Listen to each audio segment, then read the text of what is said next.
नमस्कार दोस्तों, मैं शैली एक बार फिर से आपके सामने उत्कृष्टतम साहित्यकार मुंशी प्रेमचंद के बेशकीमती नगीनों की पिटारी से एक अनमोल हीरा लेकर उपस्थित हूँ। पूस की रात सहज, स्वाभाविक, ग्रामीण वातावरण में उपजी एक हृदय स्पर्शी कथा, जिसे लेखक ने हमारे सामने ऐसे चित्रित किया है जैसे कि कोई आंखों देखा वर्णन। आइए शुरू करते हैं। हल्कू ने आकर स्त्री से कहा, सहना आया है, लाओ, जो रुपए रखे हैं उसे दे दूं, किसी तरह गला तो छूटे। मुन्नी झाड़ू लगा रही थी, पीछे फिरकर बोली, 3 ही तो रुपए हैं, दे दोगे तो कम्बल कहाँ से आएगा? माघ पूस की रात हार में कैसे कटेगी? उससे कह दो फसल पर रुपए दे देंगे, अभी नहीं। हल्कू एक क्षण अनिश्चित दशा में खड़ा रहा। पूस सिर पर आ गया। कम्बल के बिना हार में रात को वह किसी तरह नहीं जा सकता, मगर सहना मानेगा नहीं। घुड़कियां जमावेगा, गालियां देगा। बला से जाड़ों मरेंगे, बला सर से टल जाएगी। यह सोचता हुआ वह अपना भारी भरकम डील लिए हुए, जो कि उसके नाम को झूठ सिद्ध करता था, स्त्री के समीप आ गया और खुशामद करके बोला, ला दे दे, गला तो छूटे, कम्बल के लिए कोई दूसरा उपाय सोचूंगा। मुन्नी उसके पास से दूर हट गई और आंखें तरेरती हुई बोली, कर चुके दूसरा उपाय, ज़रा सुनो, कौन उपाय करोगे? कोई खैरात दे देगा कम्बल? ना जाने कितनी बाकी है जो किसी तरह चुकने ही नहीं आती। मैं कहती हूँ, तुम क्यों नहीं खेती छोड़ देते? मर मर काम करो, उपज हो तो बाकी दे दो। चलो, छुट्टी हुई। बाकी चुकाने के लिए तो हमारा जन्म हुआ है, पेट के लिए मजूरी करो, ऐसी खेती से बाज आए। मैं रुपए ना दूंगी, ना दूंगी। हल्कू उदास होकर बोला, तो क्या गाली खाऊं? मुन्नी ने तड़प कर कहा, गाली क्यों देगा? क्या उसका राज है? मगर यह कहने के साथ ही उसकी तनी हुई भौवें ढीली पड़ गई। हल्कू के उस वाक्य में जो कठोर सत्य था, वह मानो एक भीषण जंतु की भांति उसे घूर रहा था। उसने जाकर आले पर से रुपए निकाले और लाकर हल्कू के हाथ पर रख दिए। फिर बोली, तुम छोड़ दो अब किसी खेती। मजूरी में सुख से एक रोटी खाने को तो मिलेगी, किसी की धौंस तो न रहेगी। अच्छी खेती है, मजूरी करके लाओ, वह उसी में झोंक दो, उस पर से धौंस। हल्कू ने रुपए लिए और इस तरह बाहर चला मानो अपना हृदय निकाल कर देने जा रहा हो। उसने मजूरी से एक एक पैसा काट कर कपट कर 3 रुपए कम्बल के लिए जमा किए थे। वह आज निकले जा रहे थे। एक एक पग के साथ उसका मस्तक अपनी दीनता के भार से दबा जा रहा था। पूस की अंधेरी रात, आकाश पर तारे ठिठुरते हुए मालूम होते थे। हल्कू अपने खेत के किनारे ऊख के पत्तों की एक छतरी के नीचे बांस के खटोले पर अपनी पुरानी गाढ़ी की चादर ओढ़े कांप रहा था।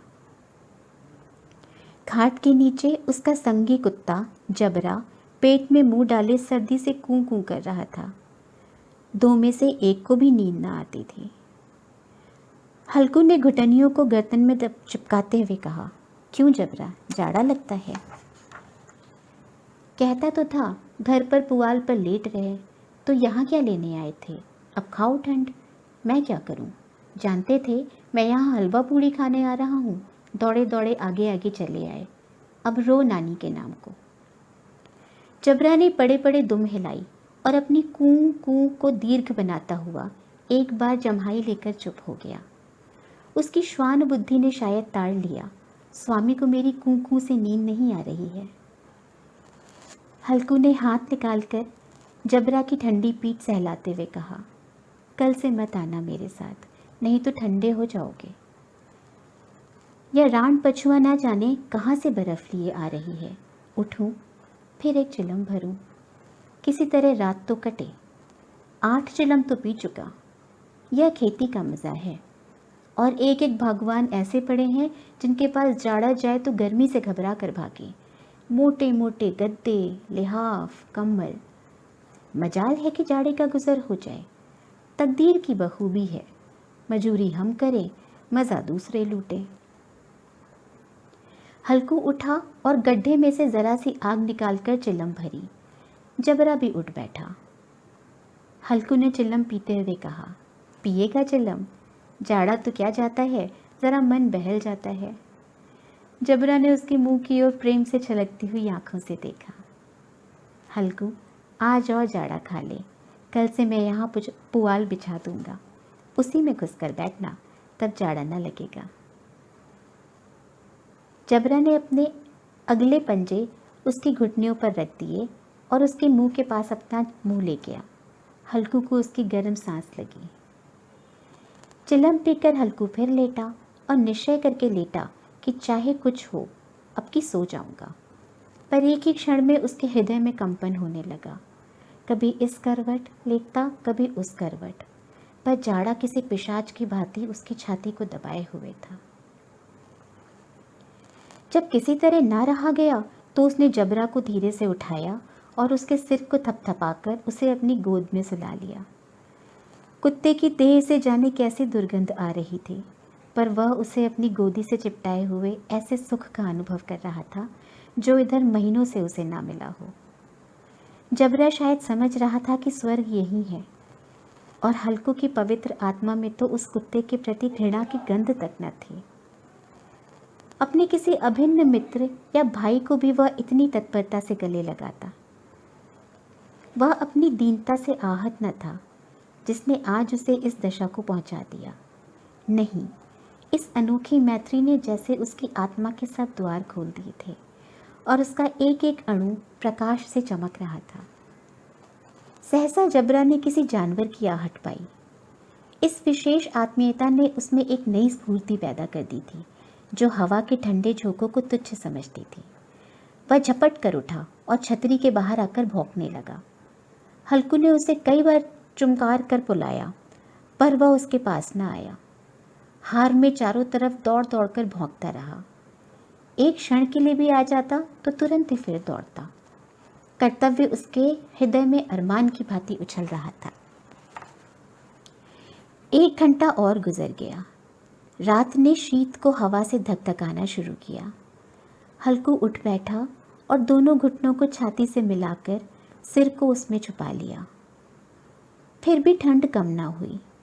ऐसा जान पड़ता था सारा रक्त जम गया है।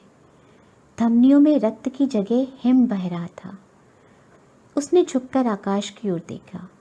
अभी कितनी रात बाकी है। सप्तर्षि अभी आकाश में आधे भी नहीं चढ़े। ऊपर आ जाएंगे तब कहीं सवेरा होगा। अभी पहर भर से ऊपर रात है।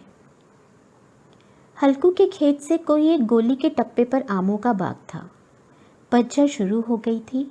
बाग में पत्तियों का ढेर लगा हुआ था।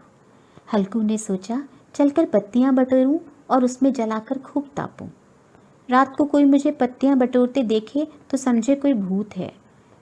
कौन जाने कोई जानवर ही छिपा बैठा हो, मगर अब तो बैठे नहीं रहा जाता। उसने पास के अरहर के खेत में जाकर कई पौधे उखाड़ लिए और उनका एक झाड़ू बनाकर हाथ से सुलगता हुआ उपला लिए बगीचे की तरफ चला। जबरा ने उसे आते देखा तो पास आया और दुम हिलाने लगा।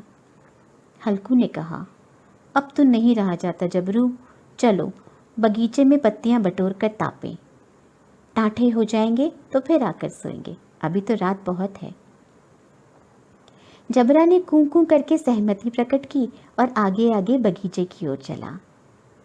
बगीचे में खूब अंधेरा छाया हुआ था और अंधकार में निर्दय पवन पत्तियों को कुचलता हुआ चला जाता था। वृक्षों से ओस की बूंदें टप टप नीचे टपक रही थीं। एकाएक एक झोंका मेहंदी के फूलों की खुशबू लिए हुए आया। हल्कू ने कहा, कैसी अच्छी महक आई जबरू, तुम्हारी नाक में भी सुगंध आ रही है। जबरा को कहीं जमीन पर पड़ी एक हड्डी मिल गई थी, उसे वह चिचोड़ रहा था। हल्कू ने आग जमीन पर रख दी और पत्तियां बटोरने लगा। जरा देर में पत्तियों का एक ढेर लग गया। हाथ ठिठुरे जाते थे, नंगे पांव गले जाते थे और वह पत्तियों का पहाड़ खड़ा कर रहा था। इसी अलाव में वह ठंड को जलाकर भस्म कर देगा। थोड़ी देर में अलाव जल उठा। उसकी लौ ऊपर वाले वृक्ष की पत्तियों को छू छू कर भागने लगी। उस अस्थिर प्रकाश में बगीचे के विशाल वृक्ष ऐसे मालूम होते थे मानो उस अथाह अंधकार को अपने सिरों पर संभाले हुए हों। अंधकार के उस अनंत सागर में यह प्रकाश एक नौका के समान हिलता मचलता हुआ जान पड़ता था। हल्कू अलाव के सामने बैठा हुआ आग ताप रहा था। एक क्षण में उसने दोहर उतारकर बगल में दबा ली और दोनों पांव फैला लिए, मानो ठंड को ललकार रहा हो। तेरे जी में जो आए सो कर। ठंड की असीम शक्ति पर विजय पाकर वह विजय गर्व को हृदय में छुपा न सकता था। उसने जबरा से कहा, क्यों जब्बर, अब ठंड नहीं लग रही है? जब्बर ने कूं कूं करके मानो कहा, अब क्या ठंडी ही लगती रहेगी? पहले से यह उपाय न सूझा? नहीं, इतनी ठंड क्यों खाते? जबरा ने पूंछ हिलाई। अच्छा आओ, इस अलाव को कूद कर पार करें, देखें कौन निकल जाता है। अगर जल गए बच्चा तो मैं दवा ना करूँगा। जबरा ने उस अग्नि राशि की ओर कातर नेत्रों से देखा। मुन्नी से कल ना कह देना, नहीं तो लड़ाई करेगी। यह कहता हुआ वह उछला और अलाव के ऊपर से साफ निकल गया। पैरों में ज़रा लपट लगी, पर वह कोई बात न थी। जबरा आग के इर्द गिर्द घूमकर उसके पास में आकर खड़ा हुआ। हल्कू ने कहा, चलो चलो, इसकी सही नहीं, ऊपर से कूद कर आओ। वह फिर कूदा और अलाव के इस पार आ गया। पत्तियां जल चुकी थीं। बगीचे में फिर अंधेरा छाया था। राख के नीचे कुछ कुछ आग बाकी थी, जो हवा का झोंका आ जाने पर जरा जाग उठती थी, पर एक क्षण में फिर आंखें बंद कर लेती थी। हल्कू ने फिर चादर ओढ़ ली और गर्म राख के पास बैठा हुआ एक गीत गुनगुनाने लगा। उसके बदन में गर्मी आ गई थी, पर ज्यों ज्यों शीत बढ़ती जाती थी उसे आलस से दबाए लेता था। जबरा जोर से भूंककर खेत की तरफ भागा। हल्कू को ऐसा मालूम हुआ कि जानवरों का एक झुंड उसके खेत में आया है। शायद नीलगाय का झुंड था। उनके कूदने दौड़ने की आवाज़ें साफ कान में आ रही थीं। फिर ऐसा मालूम हुआ कि वह खेत में चर रही हैं। उनके चबाने की आवाज़ चर चर सुनाई देने लगी। उसने दिल में कहा, नहीं, जबरा के होते कोई जानवर खेत में नहीं आ सकता। नोच ही डाले, मुझे भ्रम हो रहा है। कहाँ, अब तो कुछ नहीं सुनाई देता। मुझे भी कैसा धोखा हुआ। उसने ज़ोर से आवाज़ लगाई, जबरा, जबरा। जबरा भौंकता रहा, उसके पास न आया। फिर खेत के चरे जाने की आहट मिली। अब वह अपने को धोखा न दे सका। उसे अपनी जगह से हिलना जहर लग रहा था। कैसा दंदाया हुआ था। इस जाड़े पाले में खेत में जाना, जानवरों के पीछे दौड़ना, असूझ जान बैठ पड़ा। वह अपनी जगह से ना हिला। उसने जोर से आवाज़ लगाई, ली हो, ली हो, ली हो। जबरा भूख उठा। जानवर खेत चर रहे थे। फसल तैयार है। कैसी अच्छी खेती थी, पर ये दुष्ट जानवर उसका सर्वनाश किए डालते हैं। हल्कू पक्का इरादा करके उठा और 2-3 कदम चला, पर एकाएक हवा का ऐसा ठंडा चुभने वाला बिच्छू के डंक का सा झोंका लगा कि वह फिर बुझते हुए अलाव के पास आ बैठा और राख को कुरेदकर अपनी ठंडी देह को गरमाने लगा। जबरा अपना गला फाड़े डालता था। नीलगाय खेत का सफाया किए डालती थी और हल्कू गर्म राख के पास शांत बैठा हुआ था। अकर्मण्यता ने रस्सियों की भांति उसे चारों तरफ से जकड़ रखा था। उसी राख के पास गर्म जमीन पर बैठकर वह चादर ओढ़कर सो गया। सवेरे जब उसकी आंख खुली तब चारों तरफ धूप फैल गई थी और मुन्नी कह रही थी, क्या आज सोते ही रहोगे? तुम यहाँ आकर रम गए और उधर सारा खेत चौपट हो गया। हल्कू ने उठकर कहा, क्या तू खेत से होकर आ रही है? मुन्नी बोली, हाँ, सारे खेत का सत्यानाश हो गया। भला ऐसा भी कोई सोता है? तुम्हारे मढ़ैया डालने से क्या हुआ? हल्कू ने बहाना बनाया, मैं मरते मरते बचा, तुझे अपने खेत की पड़ी है। पेट में ऐसा दर्द हुआ कि मैं ही जानता हूँ। दोनों फिर खेत की डाढ़ पर आए। देखा, सारा खेत रौंदा पड़ा हुआ था और जबरा मड़ैया के नीचे चित्त लेटा है, मानो प्राण ही ना हो। दोनों खेत की दशा देख रहे थे। मुन्नी के मुंह पर उदासी छाई थी, पर हल्कू प्रसन्न था। मुन्नी ने चिंतित होकर कहा, अब मजूरी करके मालगुजारी करनी पड़ेगी। हल्कू ने प्रसन्न मुख से कहा, रात की ठंड में यहाँ सोना तो ना पड़ेगा। तो दोस्तों, यहाँ हल्कू की बस एक रात की कष्ट की कहानी ख़त्म हुई।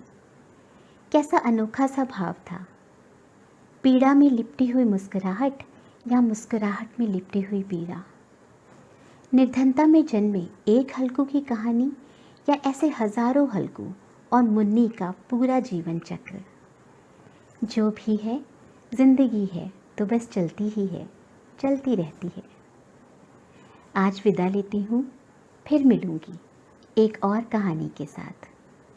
ऐसे और बहुत से साधारण लेकिन बड़े ही असाधारण किरदारों के साथ। कहानी और प्रस्तुति दिल को छुए तो वीडियो को लाइक करें, प्रोत्साहन के लिए चैनल को सब्सक्राइब करें और अपने साहित्य प्रेमी मित्रों में शेयर करें। अपने विचार और सुझाव कमेंट बॉक्स में ज़रूर लिखें, दोनों ही अच्छे लगते हैं। अपना खूब ख्याल रखें, खुश रहें, सुरक्षित रहें। धन्यवाद।